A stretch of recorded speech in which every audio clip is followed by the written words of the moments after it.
One way to connect your security system to the cloud is with a Videoloft Cloud Adapter, which can back up a local NVR or DVR or replace one completely. You just need to put this little bridge on the same network as your local security system, and you can watch our install videos to see how to get it all set up. Once it's connected, you can watch the camera live feeds and recorded video events from the Videoloft mobile app, from a web browser, or a local monitor which is connected to the cloud adapter.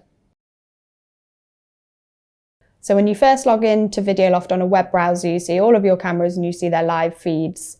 When you hover over them, you've got their name and status, and you can also filter by status to just show the ones that are online or offline. You can filter by name. So this is the only camera with door in the name, and you can edit the layout. So you can hide cameras, or you can change the order around, and also change how many columns are shown in the grid. Viewing multiple cameras in the app is very similar to the web, but these aren't live streams. These are thumbnails, so still images that refresh whenever motion is detected. And there's 3 different viewing options up here. And finally, as well as being able to watch the camera feeds via the cloud through the Videoloft app and web viewer, you can also watch them over the local network by a monitor that's connected to the cloud adapter by a micro HDMI cable. Then to view an individual camera, you just click on it. So the live feed is at the top and you can move around in that video. And here you've got all of the recorded video events. To play an event, you just tap it to play.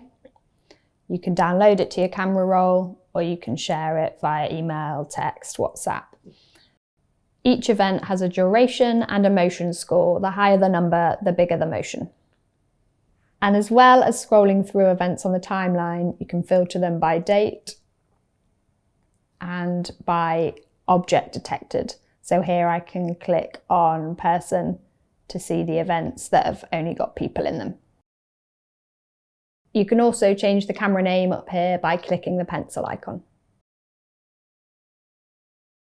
And for cameras that have PTZ controls, you can control those through the Videoloft app as well.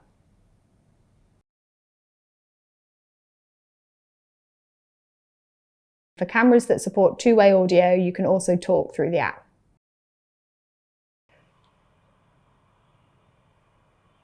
Hello?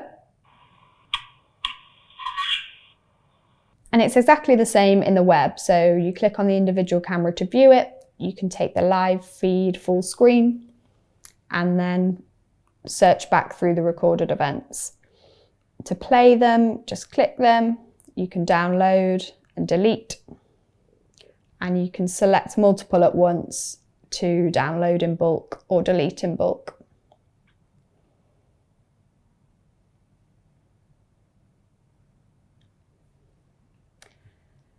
And then when you're searching for something specific, you can do that by date and time. Or also, if you've got a Videoloft analytics plan, you can search by object detected. So that pulls up all events that have been found with people in them.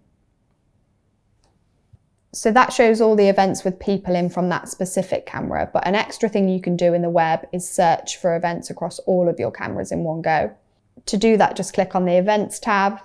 And then here you can see events with people in across all of your cameras.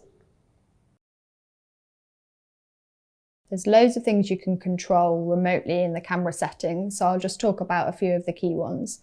Here we've got recording mode, so by default you'll be recording on motion, so only sending video to the cloud when motion is detected, but we can also support continuous 24/7 recording to the cloud as well.